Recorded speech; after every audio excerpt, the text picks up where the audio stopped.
শুভ সকাল আমার প্রিয় বন্ধুরা, তোমরা সবাই কেমন আছো? আশা করছি সবাই খুব ভালো আছো আর আমরা সবাই ভালো আছি। আজ হচ্ছে রবিবার আর এখন বাজে হচ্ছে সকাল 10টা। তোমাদের সবাইকে সাথে নিয়ে আজকে আরেকটি নতুন ব্লগ আমি স্টার্ট করছি। সকালে উঠে দেখো স্নান টান তো হয়ে গেছে, বাসি যা কাজ ছিল মোটামুটি তো করেই নিয়েছি। আর স্নান করে দেখো চাটা করে নিয়েছি। চাটা কিন্তু এখন খেতে পারিনি, এদিকে বসিয়ে দেবো তোমার তরকারি। আলু কুমড়ো কেটেছি, আরও 2-3টে আলু অ্যাড করব, কারণ আবার ছোট ছেলে আর বড় ছেলে দুজন মিলে বলছে যে মা আজকে একটু লুচি করো, আজকে আর ভাত খাবো না। তাই একসাথেই তোমার তরকারিটা করে নেব।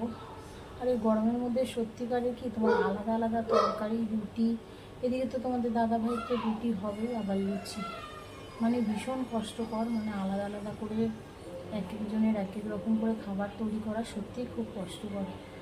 কিন্তু এখন ওরা বাচ্চা, আর কি করব, প্রতিদিন তো ভাত খায়, তাই ভাবলাম আজকে একটু লুচি করে দিই। তাহলে চলো তোমরা দেখতে থাকো আর আমার পাশে থেকো। আবার দুটো আলু কেটে নিচ্ছি, কারণ ওই কুমড়ো আলু তরকারির মধ্যেই দিয়ে দেবো। আর বেশি তো কুমড়ো দিইনি, আর ও অত বুঝতেও পারবে না, কারণ তোমার কুমড়ো তো এমনিই গলে যায়। আর ও তো জানো আলু কুমড়ো তরকারি খুব একটা ভালো খায় না, মানে আমার বড় ছেলের কথা বলছি। তোমাদের দাদা ভাইয়ের জন্য তো কুমড়ো আলু কেটেছিলাম, তা আবার কি আলাদা করে তরকারি করব? তার জন্য এর মধ্যেই দুটো আলু দিয়ে দিয়েছি। আর সত্যি বলতে এত গরমে দুরকম করে করে কোনো জিনিসই করা সম্ভব নয়। আর এদিকে দেখো আটাটা তো মাখাই ছিল, আর তোমাদের দাদা ভাইয়ের জন্য 3টে রুটি করে নিচ্ছি। 4টেই করছিলাম, তো বললো না আজকে এত গরমে আর 4টে রুটি দিও না, 3টে দাও। তাই 3টে রুটি তোমাদের দাদাভাইকে ভেজে দিচ্ছি।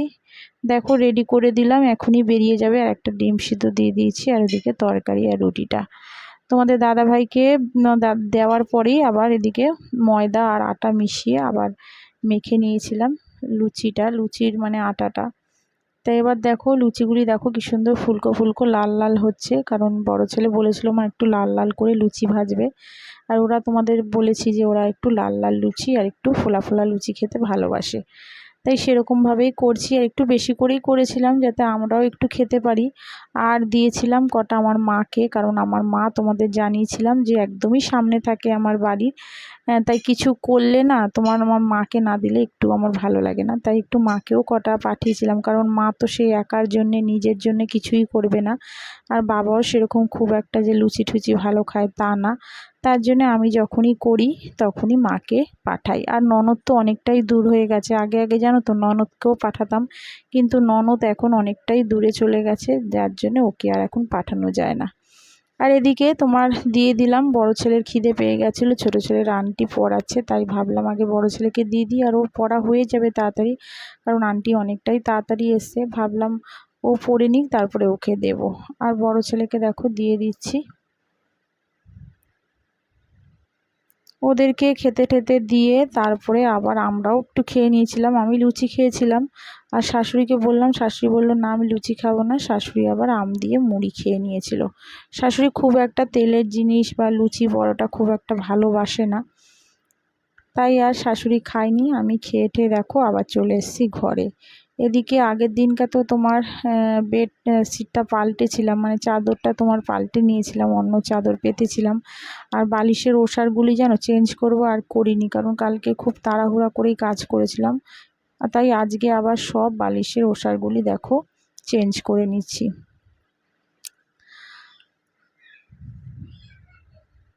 আর এদিকে সব পরিষ্কার করে তারপরে যাব তোমার রান্না। আর আজকে তো রবিবার, জানো তোমাদের দাদা ভাইয়ের আজকে কাজটা মানে নেই, রবিবার কাজ থাকে না খুব একটা, তাই তাড়াতাড়ি খেতে চলে আসবে। এখন বেরিয়েছে একটু সামনে ক্লাবে বসে একটু বন্ধু বান্ধব সবাই মিলে একটু হয়তো গল্প গুজব করবে।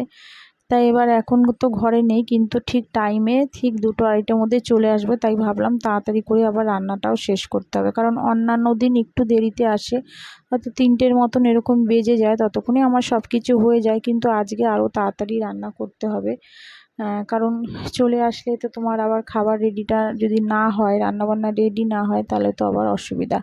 তাই ভাবলাম আগে ঘরের কাজটা করে নিই, কারণ ওই দিকে রান্নাঘরে অনেকটা সময় তোমার সকালের দিকটা করেছি, তাই ভাবলাম এবার ঘরটা যদি এরকম নোংরা পড়ে থাকে ভালোও লাগে না, তাই ঘরের কাজটাই আগে করে নিচ্ছি। আর ঘরটার পরিষ্কার থাকলে দেখবে তোমরা তো জানোই ভালোও লাগে। আর এদিকে আয়নাটা অনেক দিন ধরে আবার কলিন দিয়ে পোছা হয় না, তাই ভাবলাম আবার একটুখানি পরিষ্কার করে নিই। তাই একটু আবার দেখো কলিং দিয়ে পুছে নিলাম আয়নাটা। আর এতক্ষণে যারা আমার ব্লগটা দেখছো নতুন বন্ধুদের বলছি, প্লিজ তোমরা একটা সাবস্ক্রাইব করে আমার পাশে থেকো, আমার সাথে থেকো। আর যেসব বন্ধুরা করছো বা করে রেখেছো তাদের তো অসংখ্য ধন্যবাদ আর অনেক অনেক ভালোবাসা। তোমরা এরকমভাবেই আমার পাশে থেকো, আমার সাথে থেকো।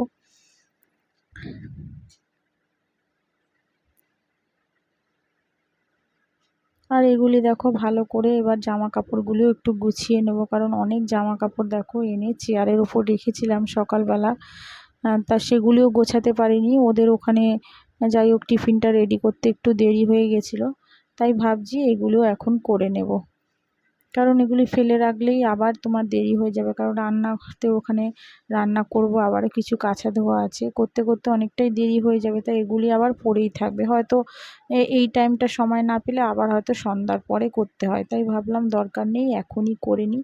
যত তাড়াতাড়ি কাজগুলি এগিয়ে রাখা যায় এই গরমে ততটাই ভালো। আর ছেলের স্কুলের ড্রেসটাও দেখো, এটা পিটির ড্রেস, কেচে দিয়েছিলাম কালকেই। ও শুক্রবার আর সোমবার করে পিটি থাকে, তা কালকে তো স্কুলে তোমার গেছিলো, তার জন্যে তোমার পিটির ড্রেসটাও এসে পুরো ঘেমে স্নান হয়ে গেছিলো, তাই ভাবলাম পিটির ড্রেসটা একবারে কেচে দিয়ে, এটাও কালকে তোমার কেচে দিয়েছিলাম। তো সেগুলি ভালো করে গুছিয়ে দিচ্ছি।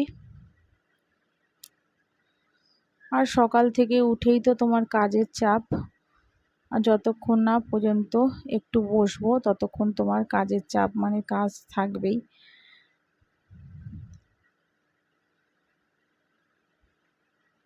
তোমাদের দাদা ভাই মাছ নিয়ে এসছে আজকে ইলিশ মাছ। শাশুড়ি আবার বললো যে ইলিশ মাছটা কী দিয়ে করব, সর্ষে দিয়ে করবে নাকি। তা আমি আবার বললাম যে না, একটু তোমার আলু আর বেগুন দিয়ে করব, কারণ আমাদের বাড়ি থেকে জামাই ষষ্ঠীতে খেয়ে আসার পরে ওর খুব ভালো লেগেছে, তা সেরকমভাবেই রান্না করতে বলে গেছে।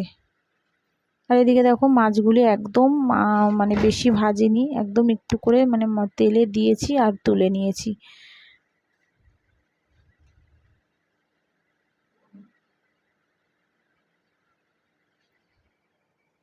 তো বন্ধুরা দেখো ইলিশ মাছ ভাজা হয়ে গেল, একদম হালকা হালকা করে ভেজেছি।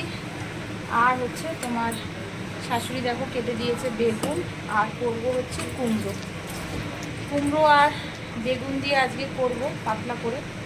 কারণ তোমাদের দাদা ভাই আমাদের বাড়িতে তোমার ইলিশ মাছ জামাই ষষ্ঠীর দিনটাকে মা করেছিল, একটু ভালো লেগেছে খেয়ে, এত ভালো লেগেছে যে পরের দিন বাসি মাছও তো খেয়েছে, ঝোলটাও খেয়েছে। এবার এসে বলছে যে খুব ভালো হয়েছে, ওরকম করে পাতলা করে করবে। এবার যখনই তোমার ইলিশ মাছ আনা হয় আমি কিন্তু একটু ইলিশ মাছটা ভেজে করি, কিন্তু আমার মা কিন্তু খুব একটা বেশি ইলিশ মাছ ভাজে না, হালকা করে ভেজে তোমার বেগুন আর কুমড়ো দিয়ে পাতলা করে ঝোল করে। তা সেটাই তোমাদের দাদাভাই খেতে খুব ভালোবাসে, মায়ের হাতে এই ইলিশ মাছের ঝোলটা তোমার দাদাভাই খেতে খুব ভালোবাসে। কিন্তু আমার শাশুড়ি তো তোমার আলু বেগুন দিয়ে পাতলা করে, শাশুড়িও আলু বেগুন দিয়েই ঝোল করতো, এখন নয় আমি করি, কিন্তু শাশুড়ি তো আগে থেকেই তো এইসবই রান্না করতো, আলু বেগুন দিয়ে পাতলা করে ঝোল, সেটাও তো ভালো খেত। কিন্তু ও কুমড়ো দিয়ে এরকম তোমার বেগুন দিয়ে ঝোলটা একদম কাঁচা মাছ হবে, মানে খুব একটা বেশি ভাজা ভাজা হবে না, সেরকম ঝোলটাই যেন ওর মুখে এখন বেশি ভালো লাগবে। তা ওরকমভাবেই আজকে রান্না করছি, আমার মায়ের রেসিপি, বেগুন দিয়ে কুমড়ো দিয়ে। নাহলে কিন্তু আমার শ্বশুরবাড়িতে আমার শাশুড়ি কিন্তু আলু বেগুন দিয়েই কিন্তু মাছের ঝোল করে, ইলিশ মাছের। তা আজকে সেটাই আবার করব। তাহলে চলো তোমরা দেখতে থাকো। আর সেরকম বেশি কিছু রান্না করবো না, যা গরম পড়েছে। আর একটুখানি তোমার পটল ভাজবো, আর হচ্ছে তোমার কুমড়ো আর উচ্ছে ভাজা করব। এই আজকে সানডে স্পেশাল থাকবে। আর এদিকে তেলের মধ্যে দেখো একটু দিয়ে দিয়েছি কালো জিরে ফোড়ন আর 4-5টা কাঁচা লঙ্কা দিয়ে, তারপরে কুমড়োটা আগে দিয়েছি, কুমড়োটা দেওয়ার পরে একটু নাড়িয়ে চাড়িয়ে তারপরে তোমার বেগুনগুলি দিয়ে দিয়েছি। একদম তোমার পাতলা করে ঝোলটা করেছিলাম। আর সত্যি বলতে মায়ের রান্না মায়ের মতনই হয়, কারণ মায়ের রান্না কেউ কোনো দিন কপি করতে পারে না। করেছিলাম ঠিকই, কিন্তু মায়ের মতন সেরকম স্বাদ হয়নি, খারাপ হয়নি, কিন্তু আমার মায়ের মতন মানে সেরকম টেস্ট হয়নি। তা যাই হোক, চেষ্টা করছি, হয়তো পরে কোনো সময় হয়তো পারবো, কিন্তু মায়ের মতন পারবো না আমি জানি।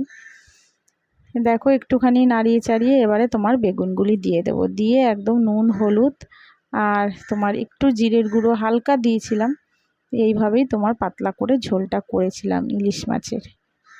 তাহলে চলো আজকের মতন ব্লগটা এখানেই শেষ করছি। তোমরা সবাই ভালো থেকো, সুস্থ থেকো, সাবধানে থেকো। আবার দেখা হচ্ছে আগামীকাল আরেকটি নতুন ব্লগের সাথে। তাহলে আজকের মতন সবাইকে টাটা।